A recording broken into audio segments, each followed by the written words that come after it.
Grimm's Fairy Tales by the Brothers Grimm. Snow White and Rose Red.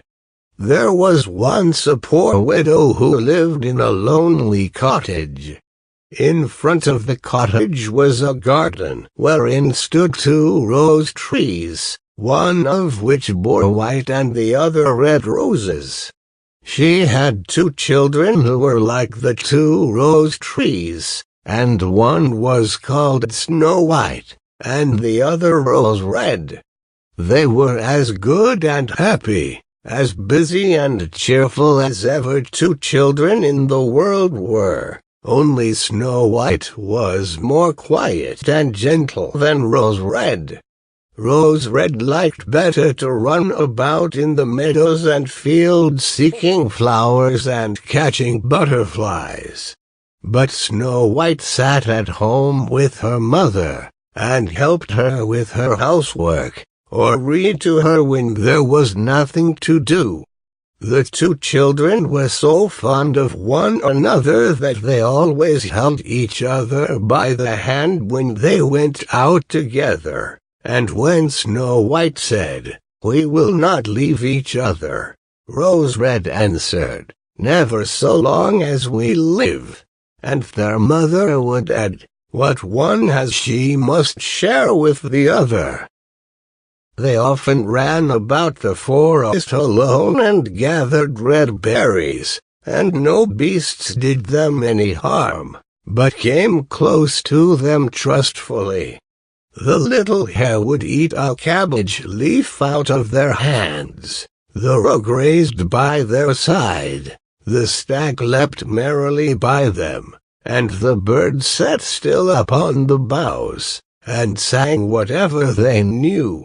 No mishap overtook them. If they had stayed too late in the forest, and night came on, they laid themselves down near one another upon the moss, and slept until morning came. And their mother knew this, and did not worry on their account. Once when they had spent the night in the wood and the dawn had roused them, they saw a beautiful child in a shining white dress sitting near their bed. He got up and looked quite kindly at them, but said nothing and went into the forest. And when they looked round they found that they had been sleeping quite close to a precipice, and would certainly have fallen into it in the darkness if they had gone only a few paces further. And their mother told them that it must have been the angel who watches over good children. Snow White and Rose Red kept their mother's little cottage so neat that it was a pleasure to look inside it. In the summer Rose Red took care of the house, and every morning laid a wreath of flowers by her mother's bed before she awoke, in which was a rose from each tree. In the winter Snow White lit the fire and hung the kettle on the hob. The kettle was of brass and shone like gold, so brightly was it polished. In the evening, when the snowflakes fell, the mother said, "Go, Snow White, and bolt the door." And then they sat round the hearth, and the mother took her spectacles and read aloud out of a large book, and the 2 girls listened as they sat and spun. And close by them lay a lamb upon the floor, and behind them upon a perch sat a white dove with its head hidden beneath its wings. One evening, as they were thus sitting comfortably together, someone knocked at the door as if he wished to be let in. The mother said, "Quick, Rose Red, open the door. It must be a traveler who is seeking shelter." Rose Red went and pushed back the bolt, thinking that it was a poor man, but it was not. It was a bear that stretched his broad, black head within the door.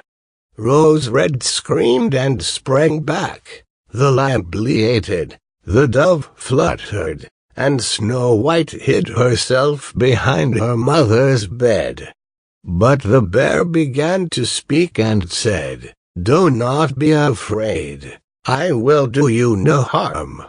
I am half frozen, and only want to warm myself a little beside you."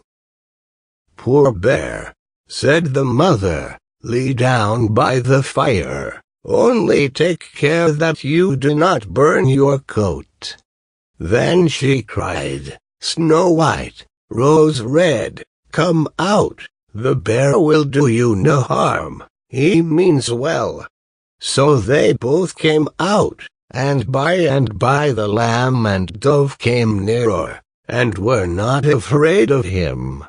The bear said, "Here, children, knock the snow out of my coat a little." So they brought the broom and swept the bear's hide clean. And he stretched himself by the fire and growled contentedly and comfortably. It was not long before they grew quite at home, and played tricks with their clumsy guest. They tugged his hair with their hands, put their feet upon his back and rolled him about, or they took a hazel switch and beat him, and when he growled they laughed. But the bear took it all in good part. Only when they were too rough he called out, "Leave me alive, children." "Snow White, Rose Red, will you beat your wooer dead?" When it was bedtime, and the others went to bed, the mother said to the bear, "You can lie there by the hearth, and then you will be safe from the cold and the bad weather." As soon as day dawned, the two children let him out, and he trotted across the snow into the forest. Henceforth the bear came every evening at the same time, laid himself down by the hearth, and let the children amuse themselves with him as much as they liked. And they got so used to him that the doors were never fastened until their black friend had arrived. When spring had come and all outside was green, the bear said one morning to Snow White, "No, I must go away, and cannot come back for the whole summer." "Where are you going, then, dear bear?" asked Snow White. "I must go into the forest and guard my treasures from the wicked dwarfs.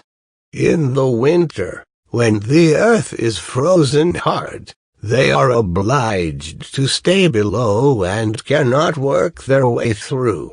But now, when the sun has thawed and warmed the earth, they break through it, and come out to pry and steal. And what once gets into their hands, and in their caves, does not easily see daylight again."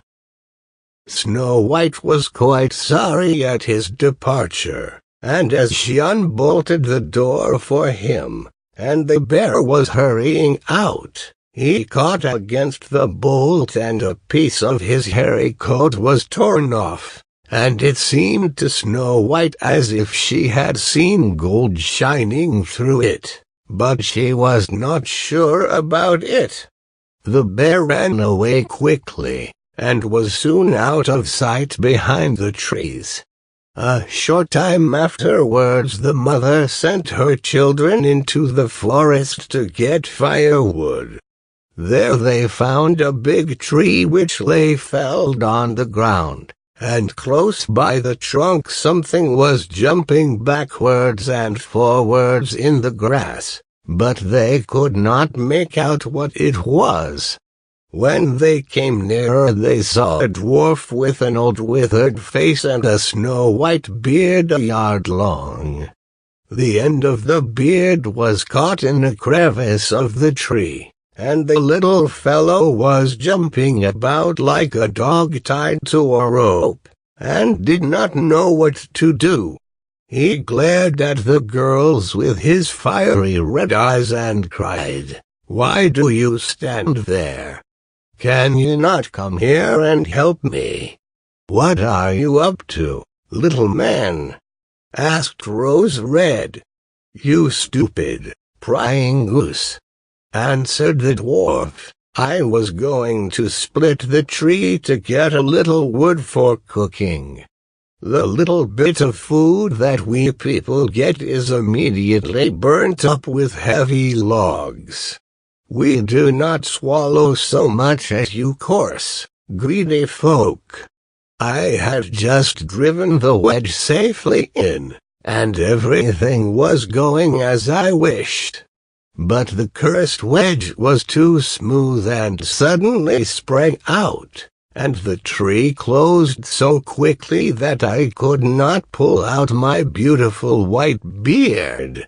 So now it is tight and I cannot get away, and the silly, sleek, milk-faced things laugh. Ugh! How odious you are! The children tried very hard, but they could not pull the beard out. It was caught too fast. "I will run and fetch someone," said Rose Red. "You senseless goose," snarled the dwarf. "Why should you fetch someone? You are already too many for me. Can you not think of something better?" "Don't be impatient," said Snow White. "I will help you." And she pulled her scissors out of her pocket, and cut off the end of the beard. As soon as the dwarf felt himself free, he laid hold of a bag which lay amongst the roots of the tree, and which was full of gold, and lifted it up, grumbling to himself, "Uncouth people, to cut off a piece of my fine beard! Bad luck to you!" And then he swung the bag up on his back, and went off without even once looking at the children. Some time afterwards Snow White and Rose Red went to catch a dish of fish. As they came near the brook they saw something like a large grasshopper jumping towards the water, as if it were going to leap in. They ran to it and found it was the dwarf. "Where are you going?" said Rose Red. "You surely don't want to go into the water?" "I am not such a fool," cried the dwarf. "Don't you see that the accursed fish wants to pull me in?" The little man had been sitting there fishing, and unluckily the wind had tangled up his beard with the fishing line. A moment later a big fish made a bite, and the feeble creature had not strength to pull it out. The fish kept the upper hand and pulled the dwarf towards him. He held on to all the reeds and rushes, but it was of little good, for he was forced to follow the movements of the fish, and was in urgent danger of being dragged into the water. The girls came just in time. They held him fast and tried to free his beard from the line, but all in vain. Beard and line were entangled fast together. There was nothing to do but to bring out the scissors and cut the beard, whereby a small part of it was lost. When the dwarf saw that, he screamed out, "Is that civil, you toadstool, to disfigure a man's face? Was it not enough to clip off the end of my beard? Now you have cut off the best part of it. I cannot let myself be seen by my people. I wish you had been made to run the soles off your shoes." Then he took out a sack of pearls which lay in the rushes, and without another word he dragged it away and disappeared behind a stone. It happened that soon afterwards the mother sent the two children to the town to buy needles and thread, and laces and ribbons. The road led them across a heath upon which huge pieces of rock lay strewn about. There they noticed a large bird hovering in the air, flying slowly round and round above them. It sank lower and lower, and at last settled near a rock not far away. Immediately they heard a loud, piteous cry. They ran up and saw with horror that the eagle had seized their old acquaintance the dwarf, and was going to carry him off. The children, full of pity, at once took tight hold of the little man, and pulled against the eagle so long that at last he let his booty go. As soon as the dwarf had recovered from his first fright, he cried with his shrill voice, "Could you not have done it more carefully? You dragged at my brown coat, so that it is all torn and full of holes, you clumsy creatures." Then he took up a sack full of precious stones, and slipped away again under the rock into his hole. The girls, who by this time were used to his ingratitude, went on their way and did their business in town. As they crossed the heath again on their way home, they surprised the dwarf, who had emptied out his bag of precious stones in a clean spot, and had not thought that anyone would come there so late. The evening sun shone upon the brilliant stones. They glittered and sparkled with all colors so beautifully that the children stood still and stared at them. "Why do you stand gaping there?" cried the dwarf, and his ashen gray face became copper-red with rage. He was still cursing when a loud growling was heard, and a black bear came trotting towards them out of the forest. The dwarf sprang up in a fright, but he could not reach his cave, for the bear was already close. Then in the dread of his heart he cried, "Dear Mr. Bear, spare me, I will give you all my treasures. Look, the beautiful jewels lying there. Grant me my life. What do you want with such a slender little fellow as I? You would not feel me between your teeth. Come, take these two wicked girls. They are tender morsels for you, fat as young quails. For mercy's sake, eat them." The bear took no heed of his words, but gave the wicked creature a single blow with his paw, and he did not move again. The girls had run away, but the bear called to them, "Snow White and Rose Red, do not be afraid. Wait, I will come with you." Then they recognized his voice and waited, and when he came up to them suddenly his bearskin fell off, and he stood there a handsome man, clothed all in gold.